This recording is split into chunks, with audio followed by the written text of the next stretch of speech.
Hurricane Milton was downgraded to a powerful Category 4 storm overnight, and the U.S. Supreme Court hears arguments today over whether the government should be able to regulate so-called ghost guns.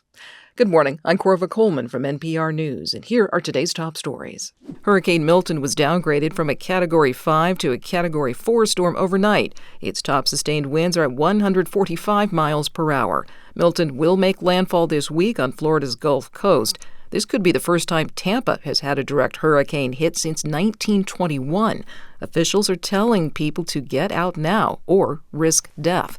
Many people in the southeast are still recovering from Hurricane Helene, and they're feeling the psychological toll of these intense weather patterns. Blue Ridge Public Radio's Laura Hackett has more. When Hurricane Helene knocked out power, water, cell service, and internet all over western North Carolina, many chose to evacuate.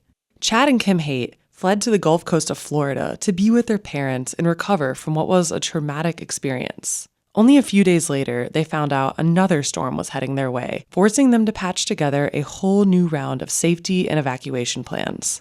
Just the mental weight of having a storm coming and knowing it could be very bad after just going through something almost exactly the same. For NPR News, I'm Laura Hackett in Asheville, North Carolina. Former President Donald Trump spoke over the weekend about hurricane recovery efforts in North Carolina.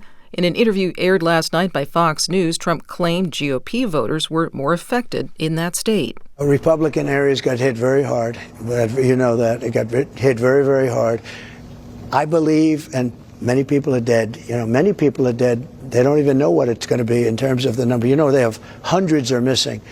And I can't really speak to it. I can only say that I believe they're going to go out and vote if they have to crawl to a voting booth, and that's what's happening. The death toll from Hurricane Helene stands now at 230 people. It is unclear how many people are still missing. The U.S. Supreme Court hears arguments today in a case that pits the Bureau of Alcohol, Tobacco, Firearms, and Explosives against the makers of so-called ghost guns. These are build-it-yourself gun kits. They produce an untraceable weapon with no serial number and no background check for the buyer. NPR's Nina Totenberg has more. The kit producers contend that a bunch of parts is not a gun.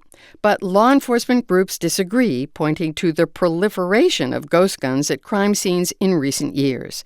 Police chiefs from 70 major cities have filed briefs in today's case, along with prosecutors, national security officers, and leading intelligence officials from Republican and Democratic administrations.